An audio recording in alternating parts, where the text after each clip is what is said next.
हम मीनू झा उपस्थित छी एकटा जितिया पाबनिक गीत लऽ के। गीत के रचनाकार आदरणीय श्री मणिकांत झा जी छथिन, संग दऽ रहलिए श्रीमती माला झा। धन्यवाद। जय मिथिला, जय मैथिली।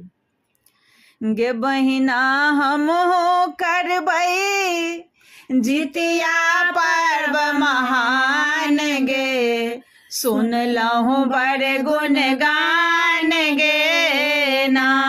गे बहिना हमहु करबै जितिया पर्व महान गे, सुनलहुँ बड़ गुणगान गे ना। सतमी पोखर धार नहायब, करो तेल खैर चढ़ायब। सतमी पोखर धार नहायब, करो तेल खैर चढ़ायब। झिमनी पातक से हो, झिमनी पातक से हो, बड़का छै विधान गे, सुनलहुँ बड़ गुणगान गे ना। गे बहिना हमहु करबै जितिया पर्व महान गे, सुनलहुँ बड़ गुणगान गे ना।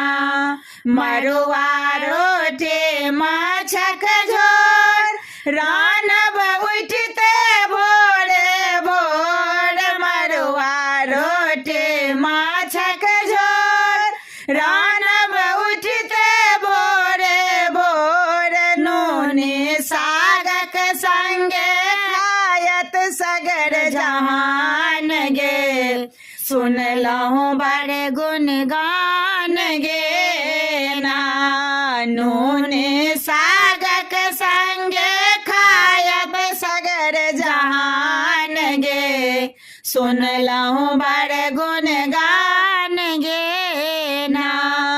अष्टमी सहबै हमन खंड, पूतक अरदा रहत अखंड। अष्टमी सहबै हमन खंड, पूतक अरदा रहत अखंड। मणिकांत लिखल गायब गीतक गान गे, सुनलहुँ बड़ गुणगान गे ना।